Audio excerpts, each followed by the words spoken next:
আমাদের দরিদ্র ইউনিয়ন ভাই, আসলে আসেন, না আসলে নাই ভাই। দেখেন আমি কীভাবে মাছ মারতেছি ভাই, দেখেন মাছ মারা দেখেন। দরিদ্র ইউনিয়ন ভাই, আসলে আসলেন, না আসলে নাই, সমস্যা নাই।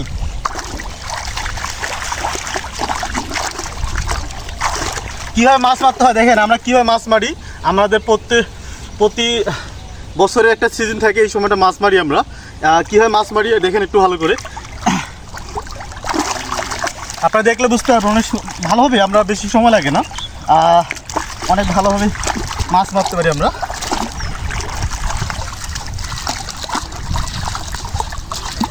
আমাদের দরিদ্র ইউনিয়ন ভাই, আসলে আসতে পারেন, না আসলে নাই, সমস্যা নেই। ভুট্টা ভাঙা শেষ হয়েছে, আর মাছ মারি ভাই।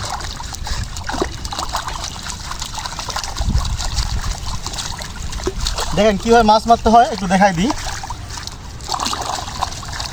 আর এই জালের বিষয়টা একটু বলি। আমরা যেভাবে মাছ মারি, যে জালটা আমরা এখানে লাগাইছি আর কি, যে জালটা, সেটা হচ্ছে হ্যাঙ্গা জাল বলা হয়। আর গ্রাম্য ভাষায় যেটা বলা হয় সেটা হচ্ছে কি হক্কস বলা হয়, হক্কস বলা হয়। এই জালটা একটা বিশেষ গুণ আছে, সেটা হচ্ছে যে কোনো মাছ ঢুকলে বের হতে পারবে না। কারণ আছে, এগুলো হচ্ছে পাড়া লাগানো আছে। পাড়া লাগাটা হয়তো বুঝতে পারবেন যারা এই বিষয়ে জানে। পাড়া বিষয়টা হচ্ছে একটা পাড়া লাগায় গোল করে, আবার একটা জাল লাগানো হচ্ছে, ছোটো জাল। যখন কোনো মাছ উজায় আসবে, উজান দিকে আসবে, তখন কিন্তু উজাইতে পারবে না বা বের হতে পারবে না, এই জন্য পাড়া লাগানো হয়। বুঝতে পারছেন? তো দেখেন কীরকম অবস্থা আছে, দেখাই। এই মাছ আসছে, মাছ এখান থেকে আর আসতে পারবে না। এখান থেকে গেলে আর ওই যে মাথায় একদম চলে গেলে, একবারে শেষ মাথায় গেলে ওই মাছ আর সামনে আসতে পারবে না। বুঝতে পারছেন? তো দেখেন আমরা কীভাবে মাছ মারি, আমাদের গ্রামীণ পরিবেশে যেভাবে মাছ মারি সেই বিষয়টা একটু দেখাচ্ছি আপনাদেরকে।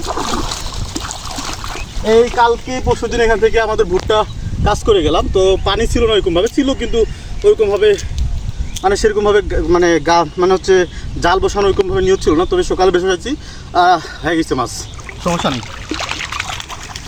আর মাছটা হয়ে গেছে, আর লাগে না, হয়ে যাবে। আমার দরিদ্র ইউনিয়নে কিন্তু এভাবে মাছ মারা হয়। আপনাদের এলাকায় কীভাবে মাছ মারা হয় একটু বলবেন, কমেন্ট সেকশনে অবশ্যই কমেন্ট করে বলবেন।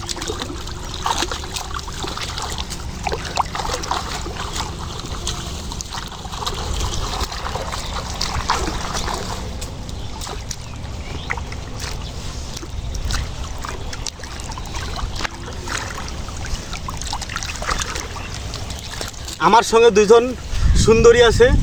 সুন্দরী হচ্ছে ক্যামেরার পিছনে ক্যামেরা ধরে আছে, আমি মাছ মারতেছি। সুন্দরী দুজনে হাসতেছে, কিন্তু হাসলেও কিছু করার নাই। দরিদ্র ইউনিয়ন, এভাবে মাছ মারতে হয়।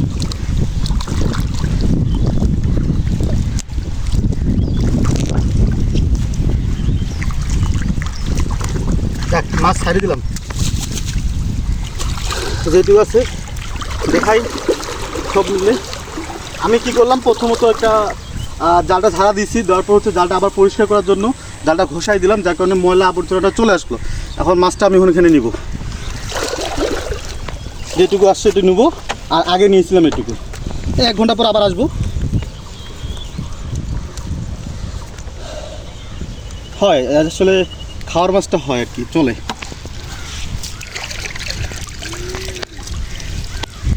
আপনারা আপনাদের এলাকায়, নিজ এলাকায় কীভাবে মাছ মারেন একটু অবশ্যই কমেন্ট সেকশনে কমেন্ট করে জানাবেন। আপনারা অবশ্যই যদি ভিডিওটা দেখে থাকেন, আর ভিডিও যদি ভালো লেগে থাকে, আমার যদি ইউটিউব চ্যানেল থেকে দেখে থাকেন, তাহলে অবশ্যই ইউটিউব চ্যানেল সাবস্ক্রাইব করবেন। আর ফেসবুক পেজ থেকে যদি দেখে থাকেন, ফেসবুক পেজটা অবশ্যই ফলো করবেন, সঙ্গে থাকবেন। সকলে